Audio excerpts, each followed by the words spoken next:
So you are getting married soon and naghanap ka ng prenup theme ideas for your prenup shoot. Well, saktong-sakto, you are in the right channel.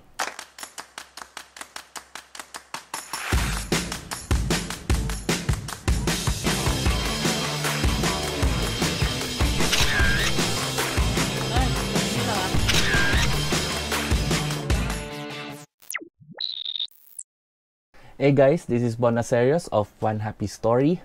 I'm a professional wedding photographer for nearly 15 years now. This channel is all about anything related to, most especially to weddings, and a little bit of travel and photography. Anything that can help you guys have that dream wedding that you deserve. So here, I share my experiences and other tips that can really help you with your wedding planning. I also post a lot of behind the scenes videos and vlogs that will give you a lot of ideas kung ano yung nangyayari sa wedding. And if you are new here in this channel, welcome guys, and if you like the videos that I make, please do hit that like and subscribe button. It will really help me a lot. Ang topic ko for this video is yung perfect na prenup theme para sa inyo. So usually yan yung, 'di ba, if ever part sa inyong package is meron kayong yung prenup shoot with your photographer. Ang usual talaga na problem na may encounter ko when tinatanong ako ng clients is ano yung magandang theme na bagay sa kanila.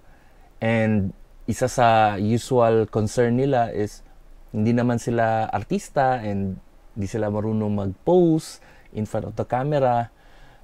Sa akin naman, I deeply understand yung ganyang mga concern kasi when me and my wife got married, I am very comfortable behind the camera. Then during our prenup shoot, medyo photographer na nga ako eh. Pero nahirapan pa rin ako with the poses. So, ayan. And I understand kasi, di ba, di naman tayo, most of my clients, and I'm sure most of you, hindi naman mga artista. And comfortable lang when during sa mga selfie and groovy lang, taking pictures with your phones. And this time, meron na talagang professional photographer. So, ano ba yung parang bagay na prenup theme for you? For me, actually, I already made a video na meron ako mga themes and ideas na na-share.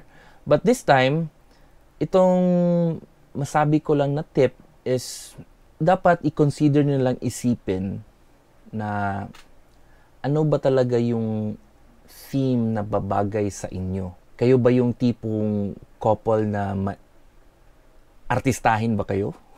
Gusto nyo ba yung medyo posing masyado yung mga pictures? Or very shy ba kayo? You are very comfortable lang na as much as possible candid, ganun. Kayo ba na couple? Meron na ba kayong kids?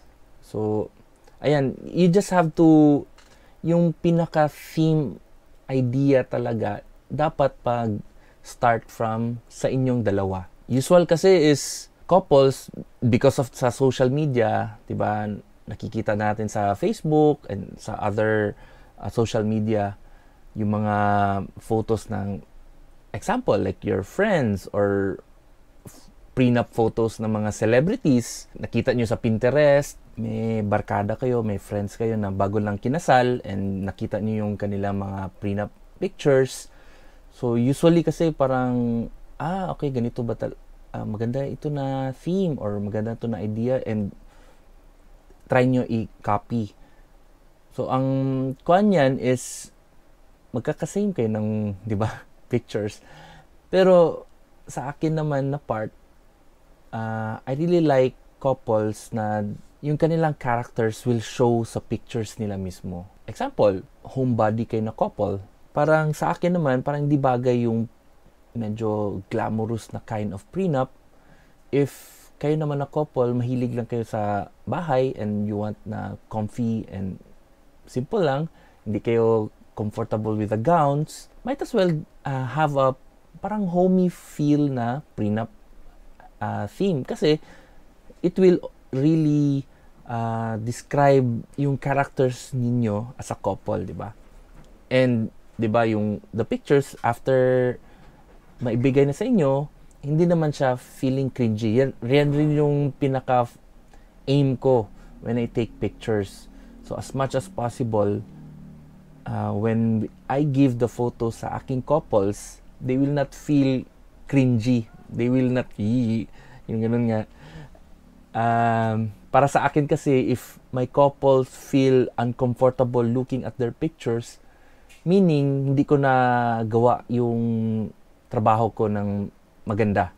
Again, I always remind couples na kayo yung director, kayo yung kasi ito yung sa inyo itong wedding, di ba? As much as possible, ano yung dream wedding ninyo, ano yung kagustuhan ninyo, as much as possible, ma-achieve natin yan.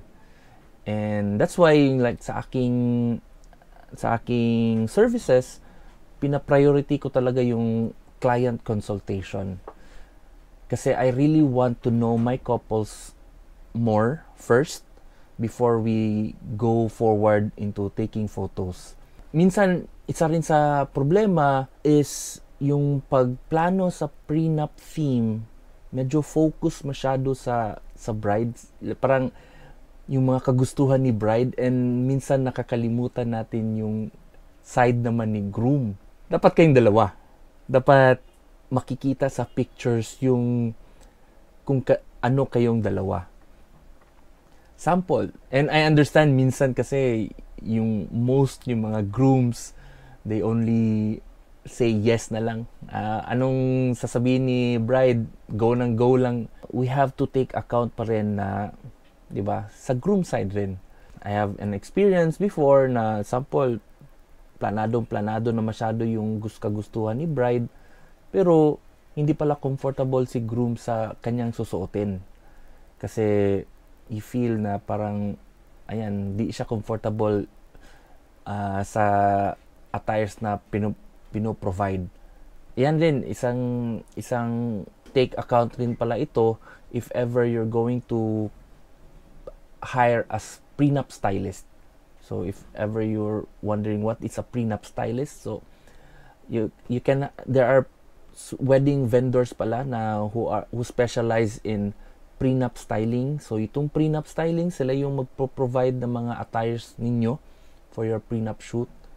So ayun, that's why you really have to think deep inside sa inyong dalawa. Kung ano ba talaga. Sample, if you're more into the countryside, so bagay sa inyo yung parang country look, di ba? Asan na parang element kayo comfortable. Para sa akin naman, like, ang pinaka most common na prenup theme would be yung you both wearing casual look attires. Yung parang homey and parang Sunday look ninyo or na attires. For me kasi mas easier for me to take photos ng couples who are more on in the casual theme lang ng kanilang prenup kasi you can easily move. I'm sure if you will visit my website, a lot of my photos, mga prenup photos would be mga ganun na kind of prenup shoot. By the way, if you want to see more of my works, do visit my website. That's www.onehappystory.com. And if you want to book my services, you can easily send me an email through my website or through our Facebook page. Or you can also leave a comment down below and we will try to respond to you the soonest possible. So again, back sa ating topic, which is, ano ba yung prenup theme na babagay sa inyo? Perfect na prenup theme na babagay sa inyo. I guess, maybe by priority listing siguro, would be number 1 would be yung casual. So yung casual look kasi is very easy lang, and I think it would be comfortable to both of you. pinaka tip ko kasi is I want you to really be comfortable during the prenup shoot. So if ever you are well practiced na and you really like the idea na yung medyo dramatic, glamorous kind or parang fashion photo shoot, okay lang yan na idea. But as much as possible, you have to plan it out and practice. Practice first and try to look sa inyong self in front of the mirror if you can pull it up. Or you can also like tell your friends na mag-mock photoshoot muna kayo before kayo mag-shoot with your professional photographer para naman ma-maximize ninyo yung time and makaproduce talaga kayo ng magandang pictures. So, practice. When I say practice, ayan, yung mga poses ninyo, especially yung sa mga like fashion and glamorous and medyo fierce looking na prenup shoot, ayan, practice mo na and try to look and check kung bagay ba sa inyo and you don't feel cringy when you look at the pictures.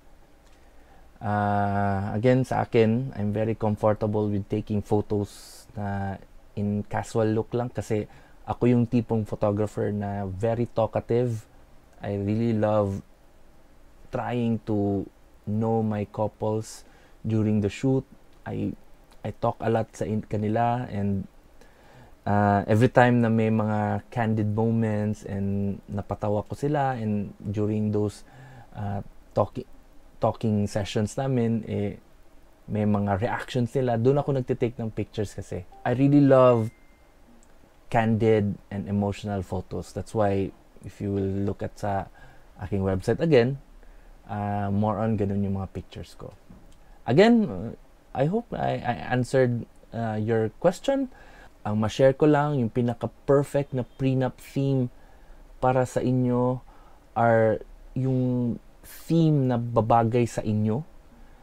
Theme na that will really show who you are as a couple.